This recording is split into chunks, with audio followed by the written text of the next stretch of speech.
So I am Jennifer Hernandez, Legacy Mutual Mortgage. Thanks for joining today. I've been in the business for 28 years. I love to help homeowners. It just does not get boring for me. So I'll probably work another 10 years, I think, and then maybe move on to consulting or something. But I'm a native Houstonian. I have two boys and a husband. Fernando and I have been married 25 years. So y'all can tell I like longevity. Um, and I've designed this course to really help buyers, whether this is your first time or your seventh time. The process changes all the time. So actually put in the chat if this is your first time, and if it's more than that, if it's your third time or whatever, put that in the chat, just because I like to kind of know who's on. To just kind of get a feel of the guests here. So what we're going to do is we're going to go, this is probably going to last, right at an hour. Again, I'm recording it, and you will get the recording. So we're going to go through the buying process A to Z. I've developed or consolidated the process in 7 steps to just give you a good overview so that you can understand the process. Okay. So when you have questions, put them in the chat. And I will be taking some breaks to answer questions for sure, based on different modules. Okay. So again, I'm Jennifer Hernandez. Here's if you don't have my info in your phone yet, please scan me, because when you do buy a house, spammers tend to just somehow get your number and call you. So it's really crazy how that happens.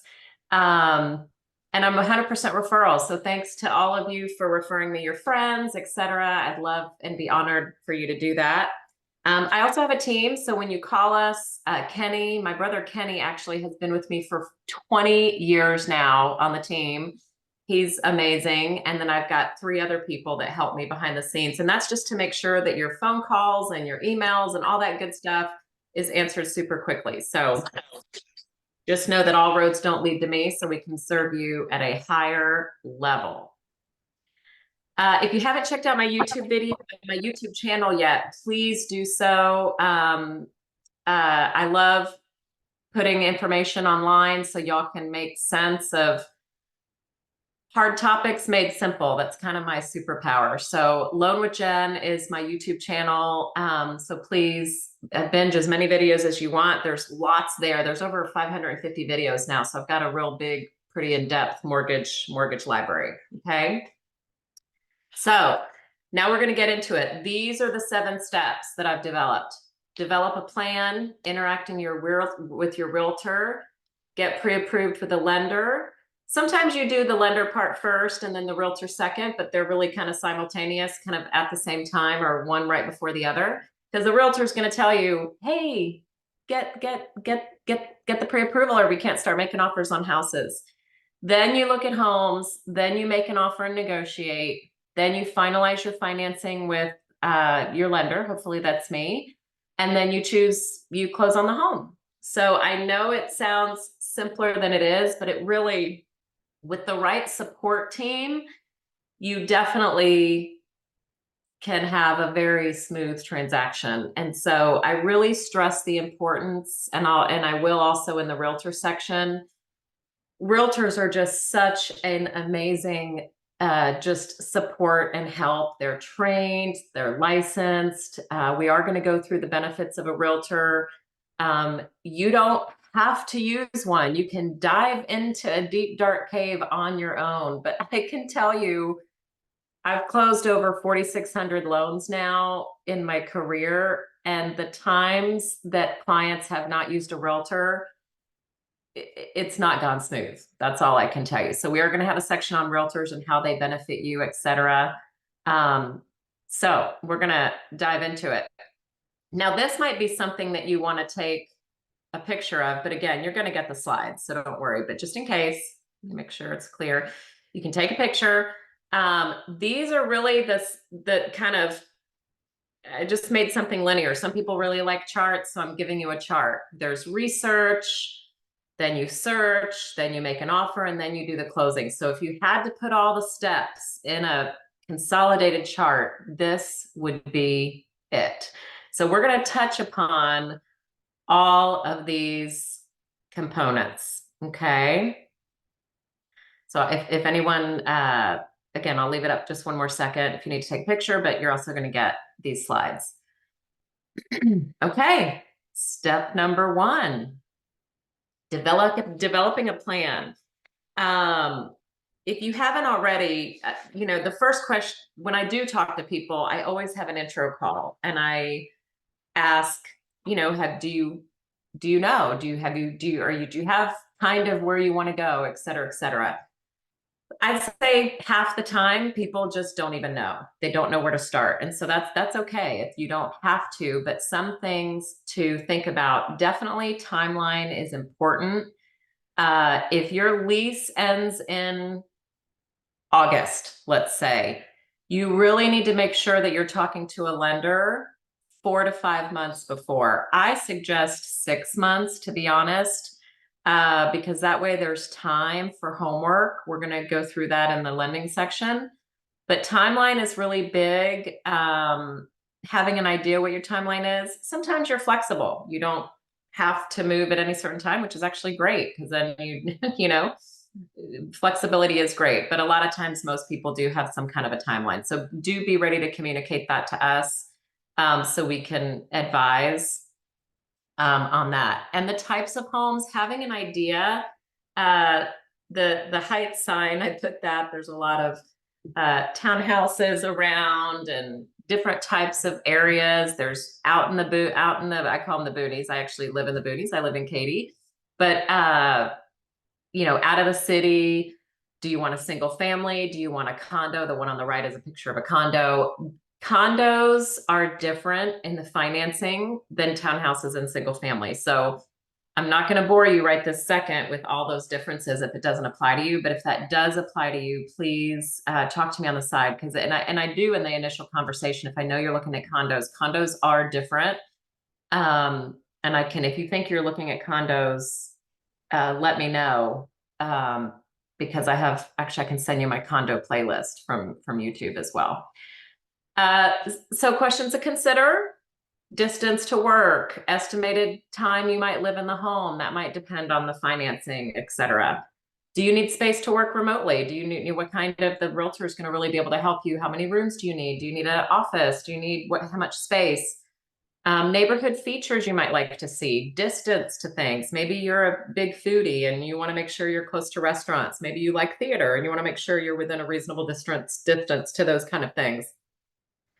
Where do you like to play, meaning your hobbies and different things, and how close to the city you want to be, or parks, etc. So those things are really important to try to start narrowing down with you and whoever you're buying the house with. If you're buying with somebody else, it's really nice to have those things worked out to communicate with your realtor, at a higher level so they can help you.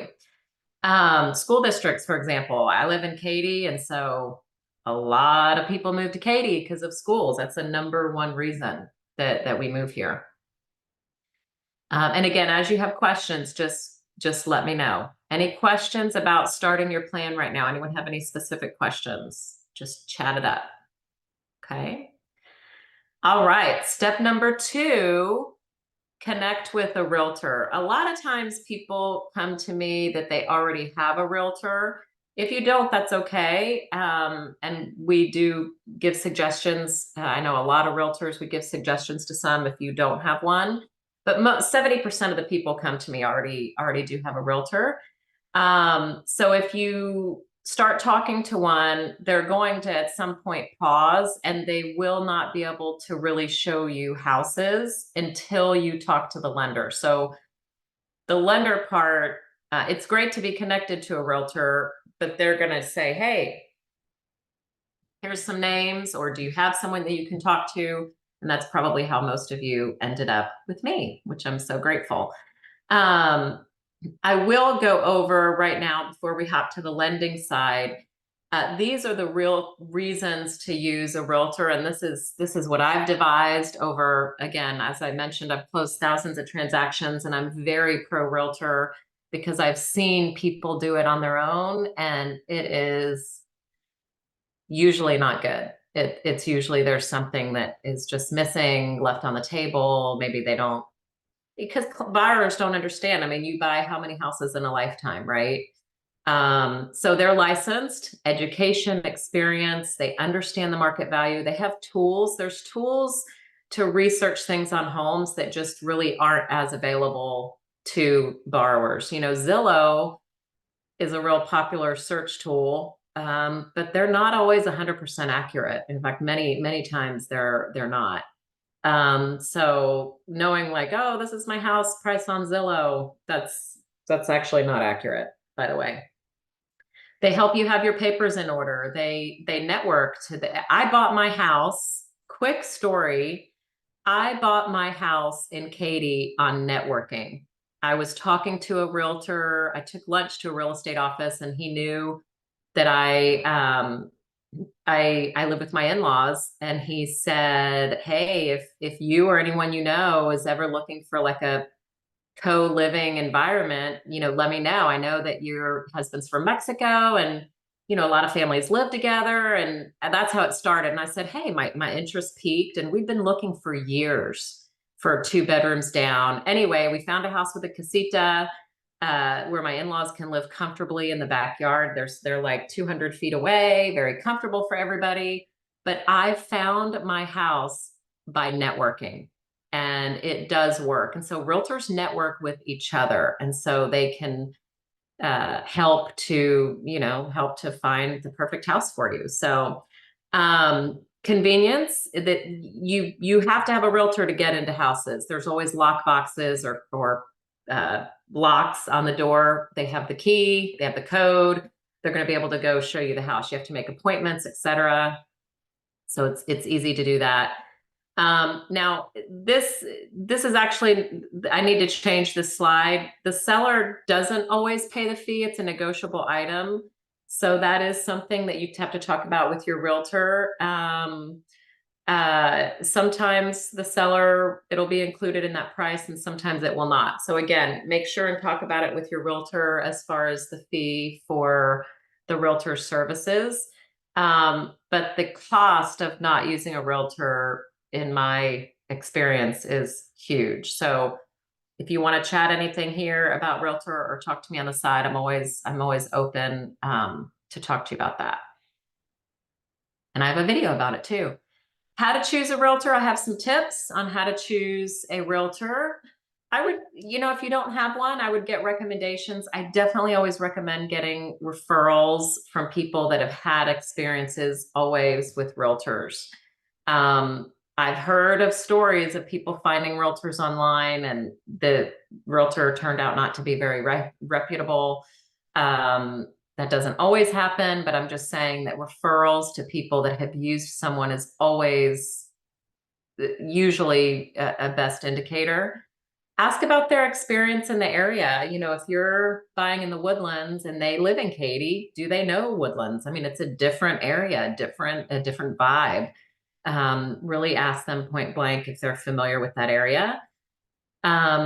Make sure that their availability meets yours. There's a lot of schedules, and this goes with the lender as well. You know, there's sometimes that I'm not able to accommodate a client schedule. I try to do stuff, obviously right now we're on a Saturday, and sometimes I'll take calls on a Sunday, but I can't always. And so there's some times you might have special needs where you can only talk at a certain time. You've got to make sure that that realtor can accommodate that, because they might not be able to. And that goes for the lender as well, to make sure they're able to work in the hours that you need them to work.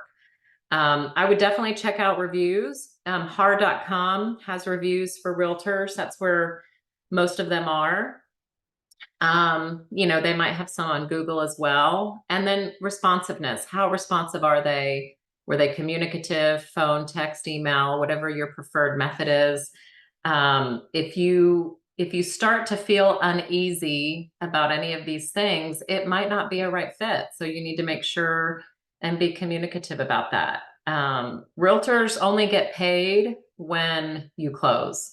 So they are pretty much working for free. I think it's just respectful if someone's not going to be a fit that you tell them. And that you talk to them up front about what your expectations are and vice versa, and have a great relationship. We try to shy away from people using multiple realtors because, again, they're working for free with the anticipation that they're going to be able to help you to the finish line. So I think it's really a respectful thing to do to be loyal and to either work with a realtor or not work with a realtor. So these are always my 2 cents worth, just again, from years of cumulative experience. So does anyone have questions about choosing or working with their realtor? I love realtors. They are amazing. They're just such a great help in the transaction. Such a great help. Okay, step number 3, getting pre-approved. This is my favorite part. So getting pre-approved is the key to the universe, okay? There is no cost except the time to gather your documents. Now, there are some companies that will charge you an application fee. I would shy away from that. Usually they're doing that because they know that you probably won't use them. It's usually the ones that you find online. They'll get I've seen it anywhere from $50 to $200 or $300. It's because they probably just don't have much of a service model. They kind of use it as a bait to kind of get you. My point is, you definitely look for someone or several that are not going to charge you up front. We do not charge. We're 100% referral. We do it as a courtesy, obviously, in the hopes of working with you eventually, but we do it just to have a gateway and an introduction to show you what we're able to serve you at a high level. Multiple checks will not harm your credit. I just want you to know that. There are soft pulls that are available. Then we eventually have to do a hard pull.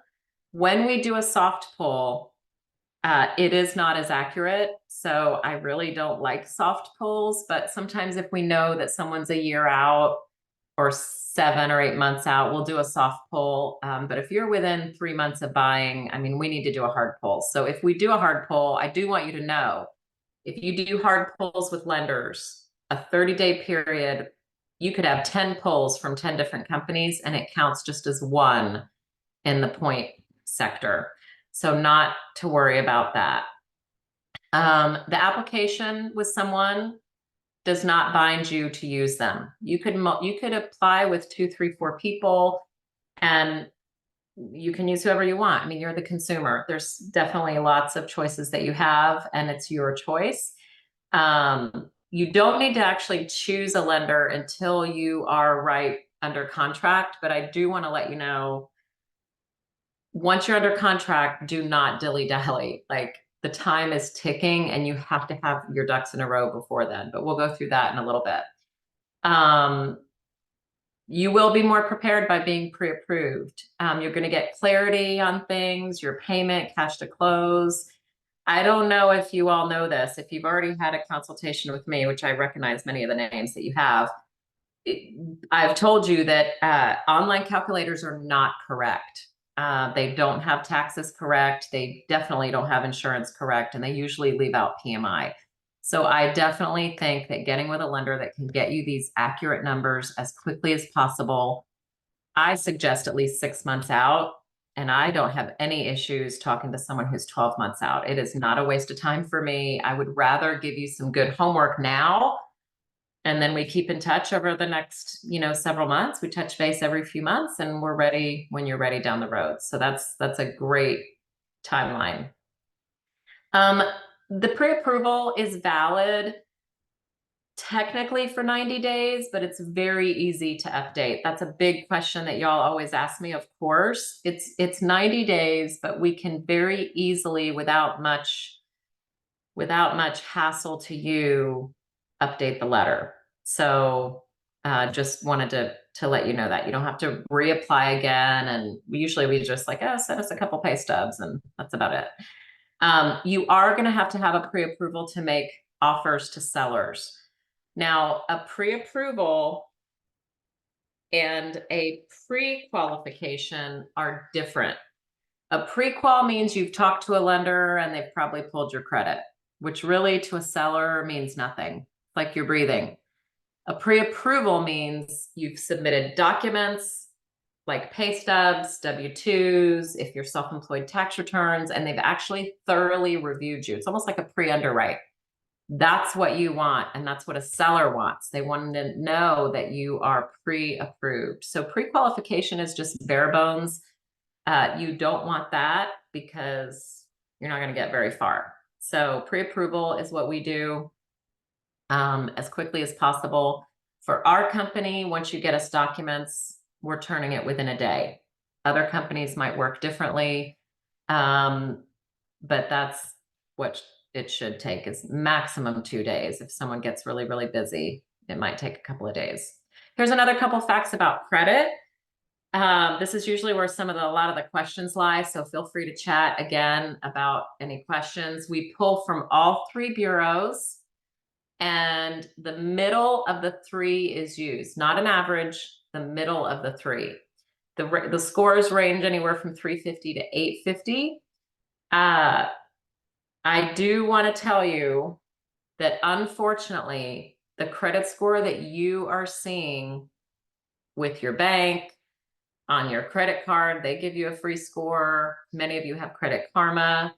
Those scores are not what we pull. They are different. The algorithm is different. There's over 35 different formulas of credit, which is ridiculous, but that's the way it is. In fact, I just had a guy the other day that a collection showed up on ours, and he's like, I have Credit Karma, and they never showed me that collection. That's one of the biggest things we see on Credit Karma, is that they don't always report collections. I don't know why. I don't work for them, so I can't say. But mortgage lenders all have to use the same formula, the same filter system. That's how we can sell loans between each other. We know that the basis of analysis is the same. So that's why it's important to get with a lender as soon as possible, because what you think your score is not always your score. I have found that the most reliable place to get your score is myfico.com.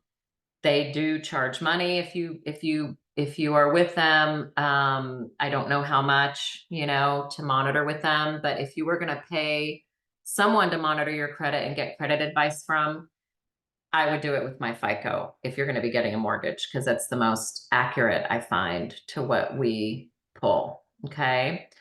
Overview of the purchase. Conforming conventional. Actually, I'm going to change these slides. They just went up this January. But the max now is actually it's over 760, and FHA is 490 something. So they are higher than this. We can go over specifics when we go over your pre-approval, but the conforming loans have a very high limit. They're also harder to qualify for. They require higher credit scores.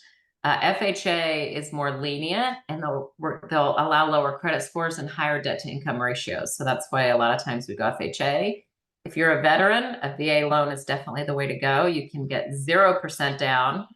And then USDA are those loans in the rural areas. So USDA loans are 100%. They're harder to qualify for. They're very strict on debt to income. But if you think you're buying in a rural area, you can just send me a note later, and I'll tell you how to look it up. But you go to usda.gov and you can look up an address and see if it qualifies for that as well. If you're over the conforming limit, which now is it's over the 790s, you're considered a jumbo loan. So that's usually 20% down. If you do fall in that category, we can talk about that. And then there's other types of programs that are really more, when you can't verify income, your tax returns might say something different. We can do bank statement loans. There's some private money loans. We have access to some other types of loans, investment property loans. So if that is applicable to you, we can always talk about that. So we offer an array of products for sure. Property types, I did mention before, these are the 4 main property types. Condos and manufactured homes are different on financing. So if that applies to you, again, make an appointment to talk to me on the side to make sure that we get you all that you need to know as far as that goes. But single family and townhouses are financed exactly the same. Okay. We do handle down payment assistance. These are the main ones. Okay. There's a lot of different variations. Even I in the business get confused about down payment assistance. There's a few national programs, but most of them funnel down. The ones that are more national, usually you have to use like a B of A or Wells Fargo. It's from a bank specifically. These are the main ones that are most popular. These are acronyms: TSAC, Housing Corporation, Housing Finance Corporation, and TDHCA. Those are the ones on the top are the 2 main popular ones that most people use. City of Houston, you have to buy in the city limits, which does expand outward. I mean, there are some City of Houston areas in Atascocita and even the Woodlands. So just know that. There's a map I can show you if you're interested in that. And then there's a mortgage credit certificate. If you're a first-time buyer, there are income limits. You can't make over a certain amount, and you can get up to $2,000 a year on your return. Now, this one's a little bit tricky, and if it applies to you, I'll talk to you about it when we talk about it. But the mortgage credit certificate, it's a federal benefit. However, they have a recapture tax. I don't really like this about it, but if you sell your house in the future and make a profit, they take some of that money. There's a formula, there's a certain percentage. You will probably have to pay back what you've received in benefit through the equity that you've gained in your home. So if that's going to apply to you, you need to talk to me about it on the side. I wasn't going to go over it here because it doesn't apply to everybody, but I'm just hoping to give you some vocabulary to know what to ask, what to talk about, et cetera, et cetera. Okay. So any questions about DPA, you can chat it or we can talk offline about it for sure. But there is assistance actually, and I will mention this. There is down payment assistance, even for multiple time buyers. You don't have to be a first time buyer to get assistance.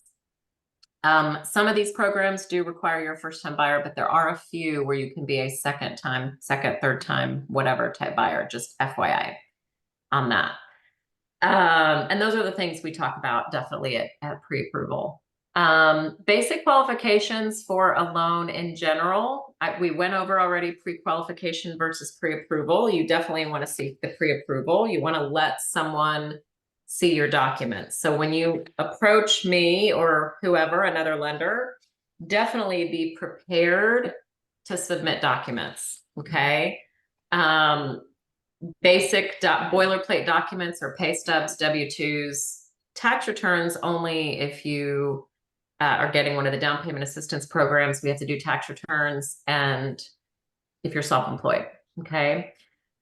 Where should you start the process? Lending.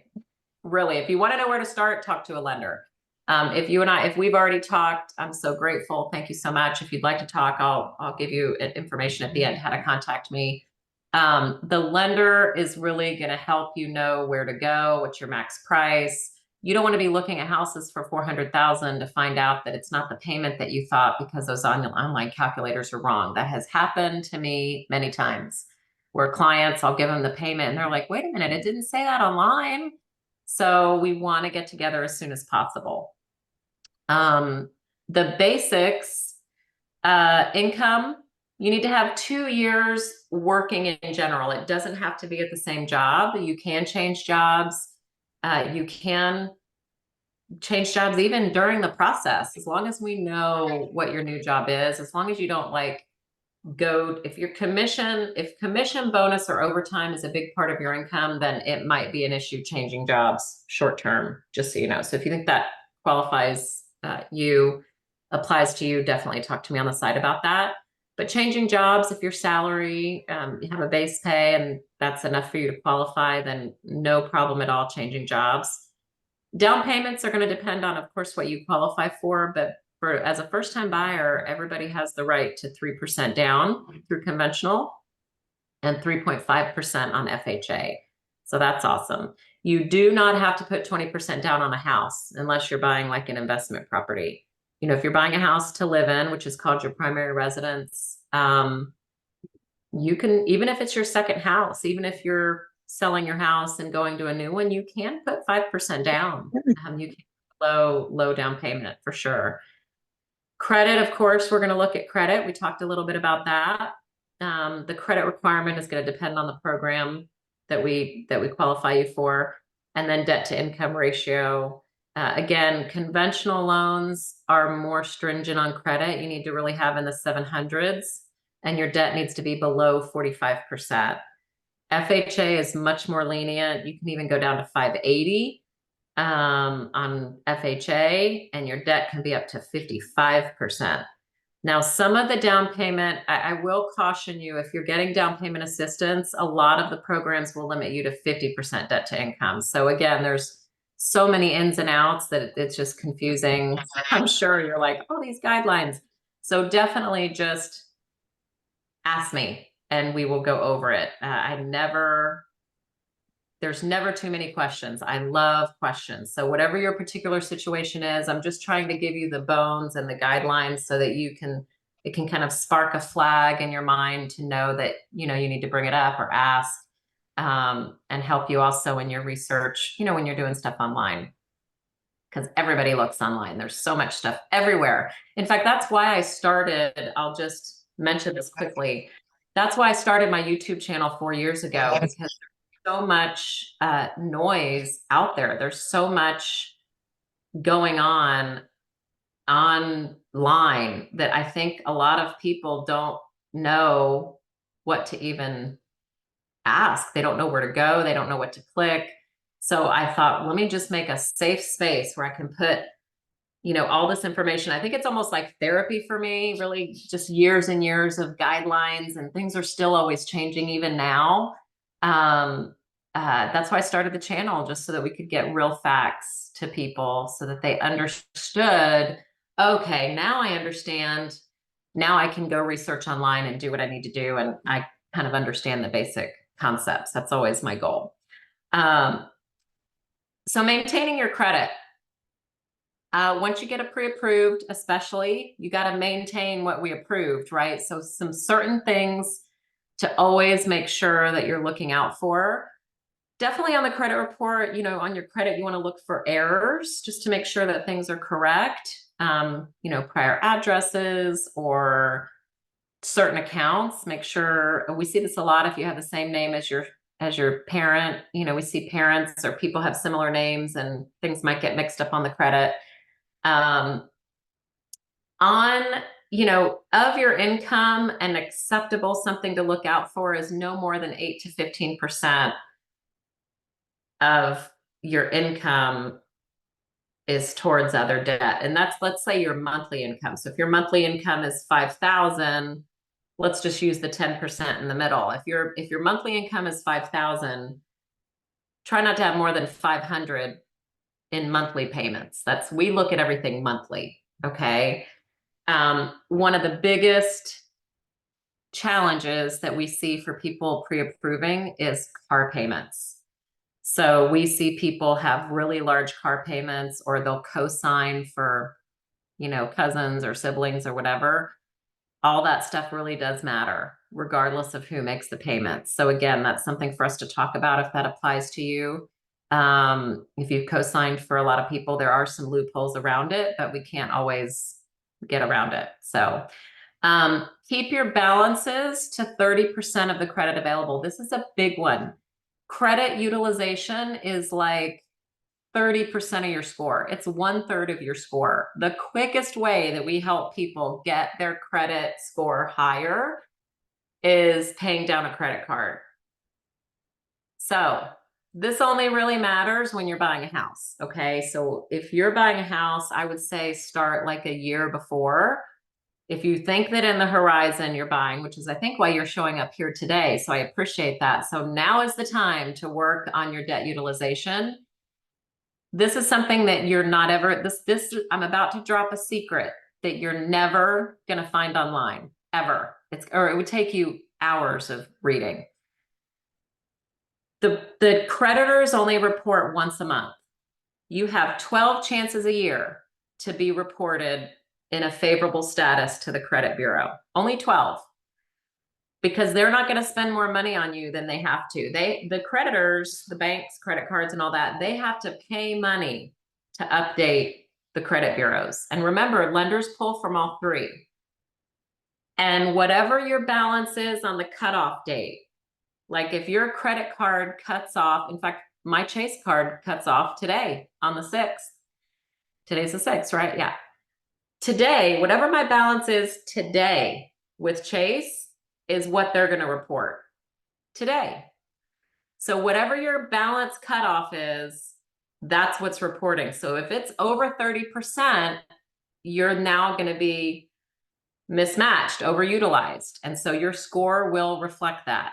So the only time you really need to hyper pay attention to that is preluding up to buying a house. So now for the next few months, because when you pay off that credit card, there's another bill right behind it. Even if you pay your credit cards, this is what most people don't understand. This is another nugget.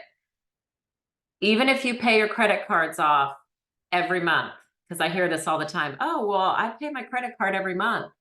And I do too. So today, my credit card will cut off. Let's say it's $5,000. I wish that it was going to be, but it's higher than that. Let's say it's $5,000. That's what's reporting to the bureau. And the bill that comes out today isn't due for 3 weeks. But when it cuts off, it's going to now have charges right behind it that I've charged since the last statement. Does that make sense? Like, you always have something on there. If you're constantly using your credit card, for points or whatever, you always have a balance right behind it. So if your total balance is 10,000, but the statement is only 5, it means you've got 5 over here that's kind of waiting to be reconciled. So you always have something right behind it. So just, you've got to, I know I don't want to jumble y'all too much, but it's, if it pertains to you and we need to watch it based on, you try to always kind of max out for points and stuff like that, we need to really go over that. That's something that I can coach you further on, because again, you only have 12 opportunities a year to get your balance reported on your credit card to the bureau. And that's it. And when you pay it off, it usually takes 60 days to show up, because remember, they're only reporting you once a month. And so the cycle is a little bit, it's not instantaneous, is I guess what I'm trying to say. So the time to pay attention to credit card balances is several months before you need to qualify for the house. Okay. There is something called a credit rescore. We can do a rescore. If you don't have time, if like, oh my God, my timeline's in a minute, there's things that can be done, but just watch it. If you're, 4, 5, 6 months out, now is a perfect time to watch what's reported on your balance on that cutoff date. Okay. Any questions about that? Just put something in the chat. And then just definitely don't let anything go to collection. Collections, whether they're valid or not, because there's mistakes that happen all the time, are literally 100 points. And I see it every day, because I probably pull like 50 credit reports a month, maybe 60. I pull a lot of credit. And so I know how it works. And anyone that's had a credit collection in the last 6 months, right when they're trying to qualify for the house, their score is down 100 points almost every time. And so collections are bad news. And so really watch your mail, make sure you pay things, and just fight with your insurance company later, because you just don't want that to happen to you, right? So collections are a big part. Collections and late payments are a big part of your score. So it's credit card balances, percent utilization, and collections and late payments. Those are the 2 biggest culprits on your score. That first step, calling me, here's a document checklist. If you're wondering, I have a download checklist. If you want to download this, it'll give you a free checklist that you can have. Many of you have already pre-approved with me, so no problem. You've got that, but you're welcome to download this. I'll just leave it here for just a sec. And remember, I'm going to send this to y'all as well on Monday when I send you your certificate. If you want to have a discovery call with me, even if you've already been approved, here again, we're going to just pause for a minute. We've still got a little bit to go on the webinar, but this is just going to pause. If you want to scan, you can get on my calendar. It'll give you some options to just have a 15-minute call so we can talk about your particular situation. Happy to do it. And if you've never talked to me before, I always like to do a call before I start asking you for docs and all that. I always like to have a call with people and just to hear about your situation and decide what next steps you should take from there. Sometimes people just need to talk before they do anything. So I'm happy to do that. Okay. Okay, step number 4. Okay, so you've been approved. We're going to give you a pre-approval letter. Like once we pre-approve you, you send us your docs. I send an email recap and I actually send you a letter, like a tangible thing. So let's say your letter was for $400,000. When you're looking with the realtor, we can change the amount of that letter, no problem, anything below that. And if you think that you need something above, you've got to call us and talk about it. But if we've given you a letter of a max, I usually give people the letter for the max. Don't go over that until you talk to me, because we may not be able to approve you. So you want to just double check and make sure. So calling the realtor, this is where the realtor is very necessary. Again, you could try to do it on your own. It's kind of like jumping into a dark cave and wondering if there's water on the bottom is my comparison to it, because there's so much into it. It's so overwhelming, setting appointments and knowing how to search and is this the right one for you? And have you seen all the homes in your area? Realtors have tools that they can do that for you. Okay. So get in touch with your realtor. Here's a little bit of etiquette that you may or may not know. We talked about communicating expectations with your realtor when you're available. Are they available when you are? Timeline. Do understand that when you want to see a house and you want to see a house that afternoon, that house may not be open that afternoon. Sellers usually more and more are requiring, I would expect at least a 24-hour notice. So like you have to plan ahead. We had a client recently that could only see houses on Saturday, and it was difficult because houses were gone. I mean, he was like in a low price range and he was getting frustrated because they were gone. So if you're only available a few times a week, you've got to let your realtor know, and you have to set your expectations that things that you see, inventory is very, very tight. Like there's not a lot on the market right now. So, just expect you need at least 24 hours notice to set an appointment with a seller. And houses that you see Monday, if you can't see them till Saturday, they might not be there. You just don't know. The other thing, the realtor, I'm kind of in the middle of my summary. The realtors set appointments for the homes that you want to see. So you communicate with them. They'll say, okay, great. I'm going to make appointments for these 5 homes, et cetera, et cetera. Also, make sure you ask your realtor. I mean, they're going to do this for you anyway, but there's an app that they can tweak something that has your criteria. Like, hey, I want to be in this area. I want to be near this school district. Whatever your criteria is, they can tweak a tool that they have that sends you alerts when homes are open in that particular range. It's really cool. When you visit an open house, this is the biggest one. When you visit an open house, let the agent at the open house know that you have a realtor. Remember, realtors are working and hustling for you with no payment, by the way, until you close. So if you're not going to be loyal to that realtor, let them know way ahead of time before they spend time and gas and all that. Because the listing agent is going to try to get you to do business with them.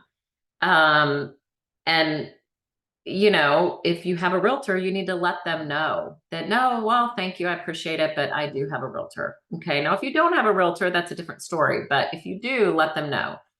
And then again, the realtor you choose to work with is your advocate. They want the best for you.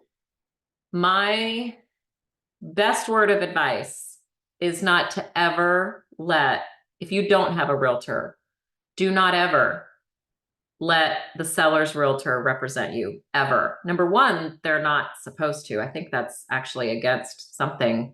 I mean, I'm not trained in real estate, so I can only tell you from the lending side, but I think there's some kind of code of ethics that they can't even do that.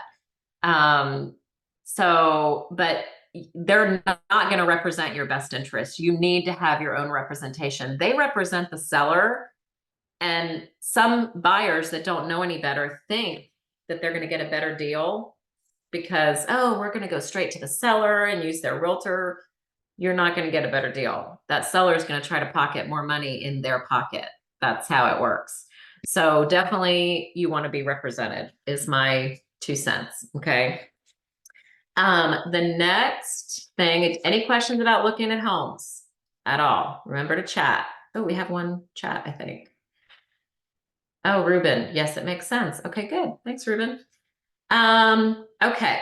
So step 5 of 7, we're in the home stretch, making and negotiating your offer. So you've been pre-approved, you're out looking at homes. You might make some offers and they don't get accepted or it's not the right one. So that's what we're going to talk about here. So you see a home that you're like, oh my gosh, this is it. Like, I want to make an offer on this house. Another thing that the realtor is going to do is they're going to be able to run comparables. Like, let's say the house is listed for 400 and they run comparables and they're like, Ruben, this is the highest sale is like 380. Like, I don't think you should offer more than that. So they're going to be able to really give you insight on what's happening in the market. Because if I'm going to pay over market for something, I definitely want to know about it. So if you don't have a realtor, you're not getting this advice, y'all. You're not getting this expertise on running all of these numbers to know what's what. So you find the perfect home. The realtors, you know, they're going to talk to you about what the data is so you can decide what you want to offer. They're going to help guide you so you can make a good decision. And they're going to draft an offer. There's a special form from the Texas Real Estate Commission that's a formal contract. It's a fill in the blank. They're going to fill all that in for you. They're going to have you DocuSign it. If you're not able to DocuSign and you are not tech savvy, you have to let your realtor know ahead of time because it'll require, you know, in person and a few more things. But most everything now is DocuSign. They'll send it to you to sign, for you to sign, but don't worry, it's not final until the seller signs it. So you're just making a presentation. They're going to put the pre-approval letter with it because the seller is not going to take you seriously if you don't have a pre-approval. So they send this whole package on the email to the seller, to the realtor of the seller, and there's negotiation back and forth. Sometimes there is, sometimes there isn't.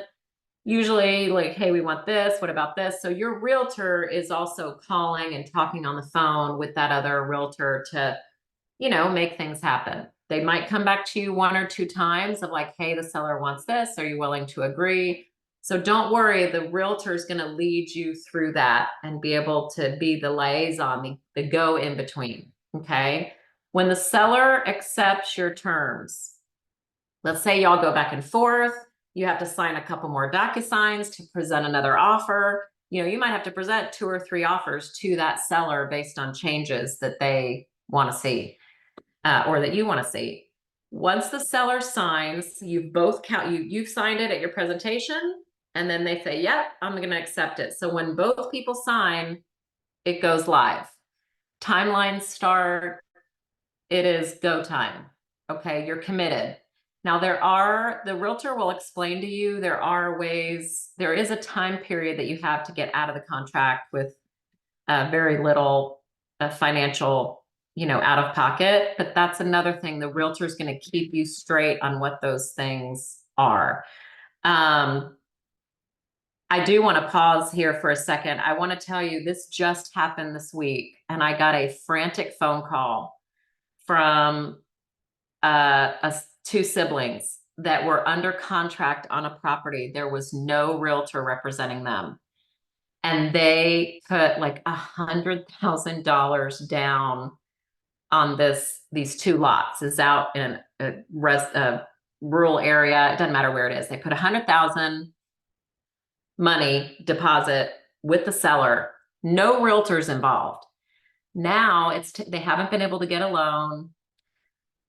They're coming to me scrambling. The seller wants to back out because they're like, this has been 2 months already. Like, y'all haven't performed. Like, we got to go and sell to somebody else. Like, what is going on?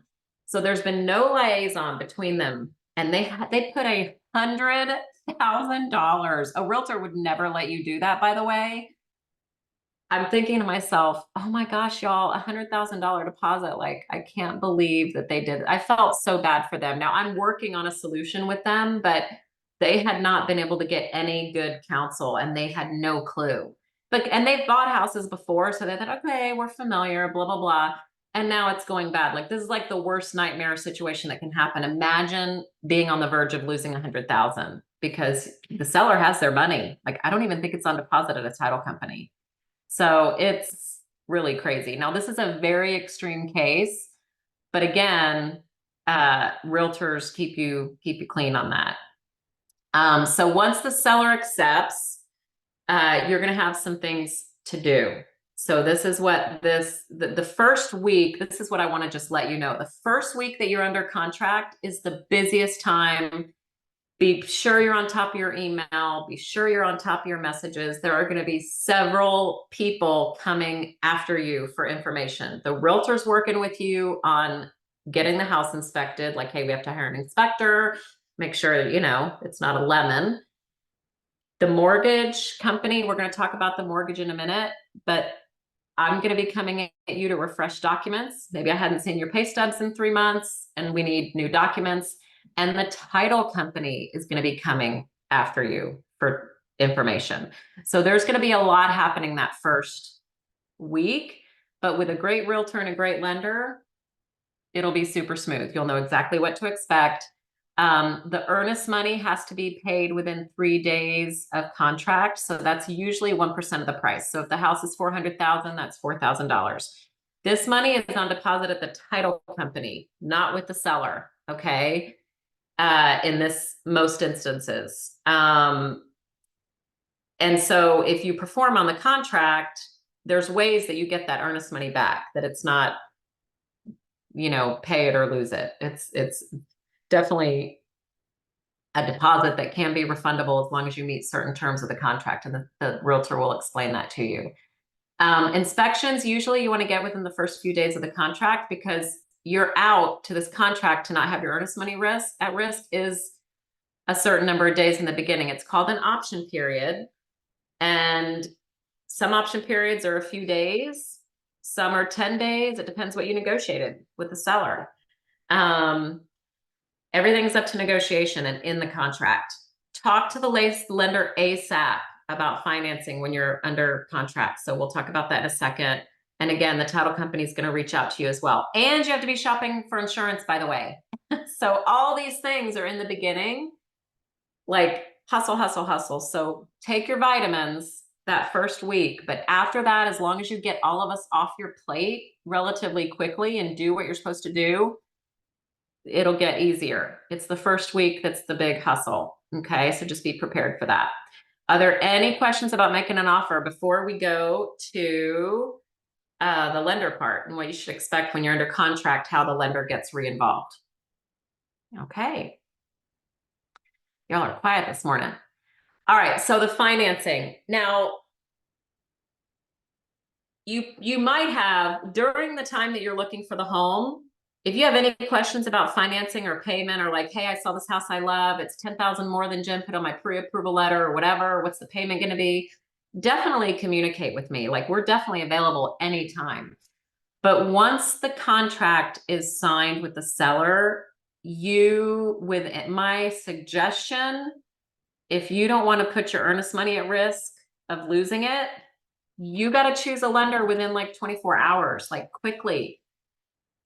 One of the biggest mistakes that I see, and usually it's first-time buyers, is the myth, the misconception that you don't need to talk to the lender and get going with the lender until your option period is over.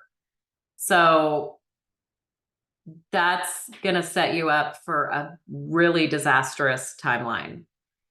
Because let's say an average closing is 30 days. Most sellers, they want their money. Think about it. Pretend you're a seller. You want your money, right? So average closing time is about 30 days. Sometimes it's longer, and sometimes it's a little shorter, but let's say it's 30. Let's say you negotiated an option period of 7 days in the beginning to be able to have your inspections and decide, like, am I going to buy this house or not? I've got to check the plumbing, the foundation. You got to check all these things. If you don't wait to talk to the lender until day 8, that only gives us 22 days, which there's weekends in there. So that gives us about 18 business days to get things done. And that's not enough time. There's third parties that we have to involve to get things done. And if any of them are not on our timeline, it's going to be a disaster. And sellers do not like to not close on time because they're already counting their money and they already have one foot in their bank. I can tell you this with certainty. Like, remember, I've closed thousands of loans. Like, I know what sellers think. I want my money. And they're usually buying another house right behind it. So closing late is not fun. They might charge you extra money to extend. The seller does not have to extend the contract. They are under no obligation. They can say, no, I'm not going to extend. And maybe they have another offer in the wings. You never know. And they could sell it to somebody else if you don't perform and you've lost that 1% earnest money. So it is a big deal. My point is, get with the lender early on so that we can be doing things and freshening things up in that option period, that 7-day period, that you're getting inspections, but then you're getting things fresh with me. The worst that can happen is that you spend a little extra time getting me pay stubs and you don't buy this house. But that's okay. Then we're ready for the next one. Does that make sense? So what you have to lose is a little time, not money. I'd rather you waste time than waste your money, if that makes sense, because it does not feel good. We have seen clients lose earnest money because they have not met timelines in time, and it's not fun. Okay. So I don't want that to happen to you. So bottom line is, set your financing, figure out who you're using for your financing quickly. Please, if you're in a 30 to 40-day closing timeline. If you're more than that, you might have a few extra days, but most people are not. Okay. So what you're going to do is you're going to gather, again, if you know that you're about to be under contract, if you're going to do any shopping for a loan, do it a few days before. Gather loan estimates from lenders on the same day, because pricing will change. My pricing can be different in the morning than it is in the afternoon. So you may be looking at a lender that you think is the right one, and their rate's different in the afternoon, and they're not the best rate anymore. You just never know. It's just kind of a cat and mouse game. So just do that early. Get a couple, see what's going on, compare, same time frame in the day, compare costs side by side. It is not all about the interest rate, because a lot of interest rates seem super sexy, but then you look at the fees. If you're not getting fees on things, they could have fees on there and you're like, oh wait, what's that $4,000 fee? Like, what's that? They could be charging you fees that you didn't even really realize. And that's typical of online, is it looks super sexy online when you're looking like, ooh, here's this rate on bankrate.com with so-and-so lender, but you don't see the small, and you don't understand the small print that's very, very small that says, oh yeah, by the way, there's this extra cost associated with this rate. So just do a lot of that ahead of time and really narrow down your choices of what lenders you trust. They're responsive, they're answering your questions, they make you feel comfortable, they're knowledgeable, because it is not only about the interest rate. If you can't get to closing on time, and if you're at risk of losing your earnest money, it doesn't matter what their rate was if you can't perform later on. Okay, or if there's surprises at closing, like a week before closing. We've had people come to us 911 because their loan was denied by one of those big banks 2 or 3 days before closing. It happens. It doesn't happen all the time, but it happens. So do a lot of that diligence beforehand. It's too stressful to do all that diligence the day you close or the day you're under contract. So rewind and do all that research, way ahead of time at the pre-approval, et cetera. The lender coordinates all the services that you need to do. The only thing that you need to coordinate once you're under contract is your insurance. And we'll give you some names of, several people, or call who you have your current insurance with of your car, but I definitely, insurance is really weird these days. So it's going up all over the place. So it's really always good to talk to 2 or 3. But what you're going to coordinate is your inspection and the insurance. The lender does everything else. So we verify your employment. We have to verify it within 30 days of closing. We have to refresh your credit if it's over 90 days old. We have to order an appraisal, and we order the appraisal. The lender orders the appraisal. You cannot have any hand in that. Okay. You're not allowed to choose who you want for the appraiser. It's a conflict of interest. We coordinate with the title company. Then once you choose, we coordinate with the insurance company of your choice. You choose the insurance company. Then there's final underwriting. Oops. And then we do the loan documents and the final numbers for you for closing. Now, I know that all seems super simple. There's a lot of in between here that I probably left out, but just little itty things that we have to do behind the scenes. So all of these things, I know it looks pretty easy, but if it's on a short timeline, it's like a pressure cooker, big time. So allowing your lender enough time, and that's why choosing a lender at the beginning of your contract and not waiting until after your option period is super crucial. So we have enough time to do things and we don't make mistakes. When there's a short timeline and everybody's under pressure, that's when mistakes happen. And that ends up costing you money in the long run. So if there's any questions about financing, chat away. Okay, step 7, we're in the home stretch. And thanks for staying on. I appreciate your attention today.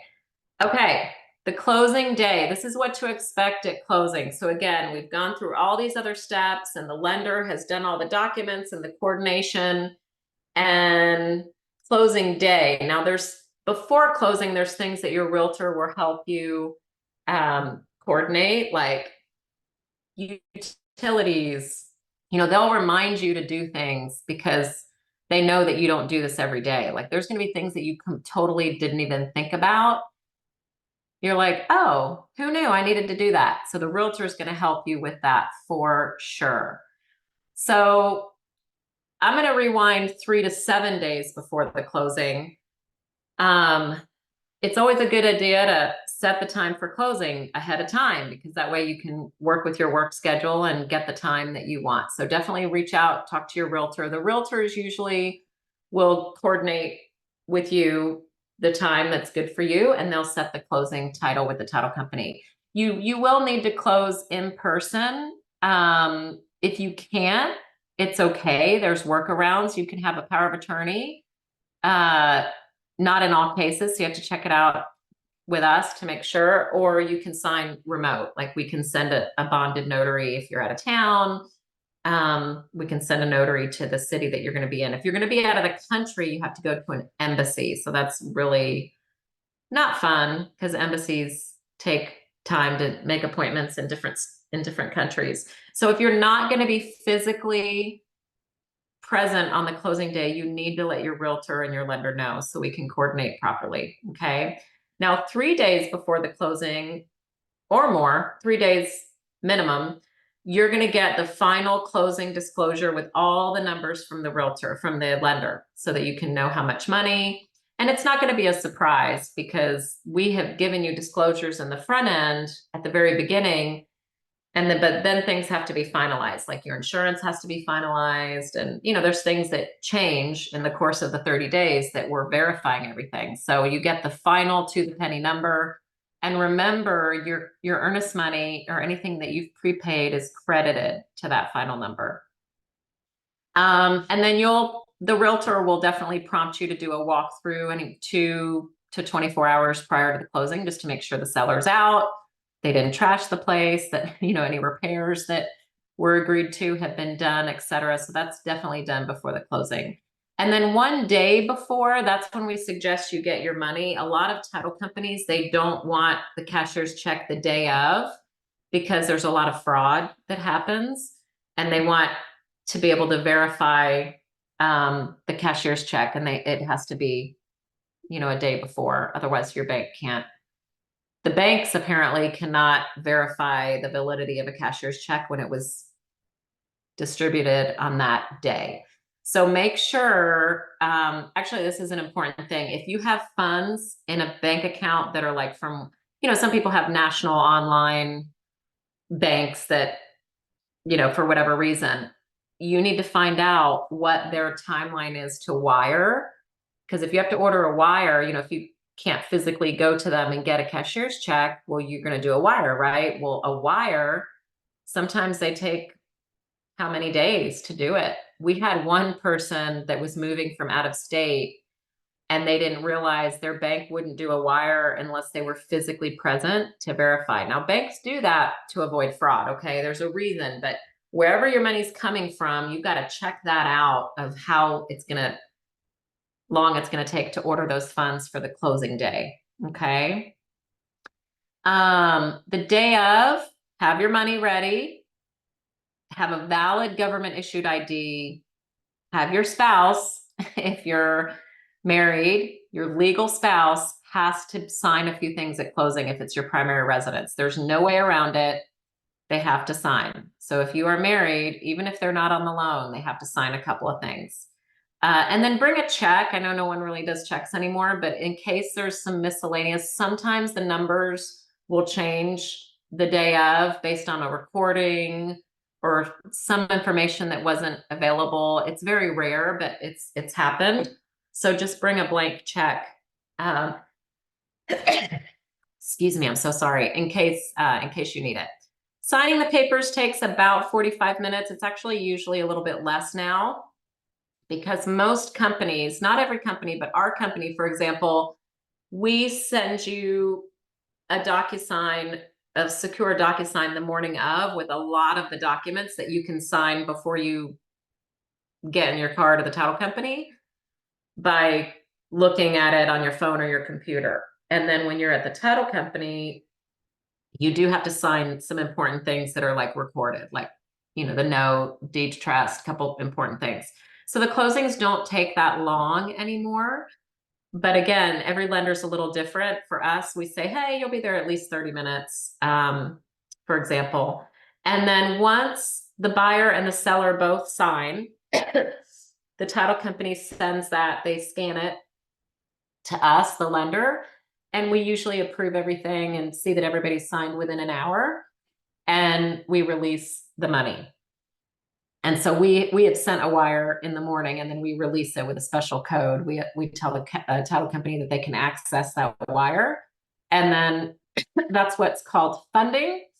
Everything is funded. Once we have verified buyer and seller have signed, we've released the money with the special code, and the title company then disperses to the seller, disperses to whatever. The title company is really the nucleus that is the third party, disinterested party, that disinterested meaning arm's length, that they're providing the notary bonded and all the assurances that everything is done kosher. Okay.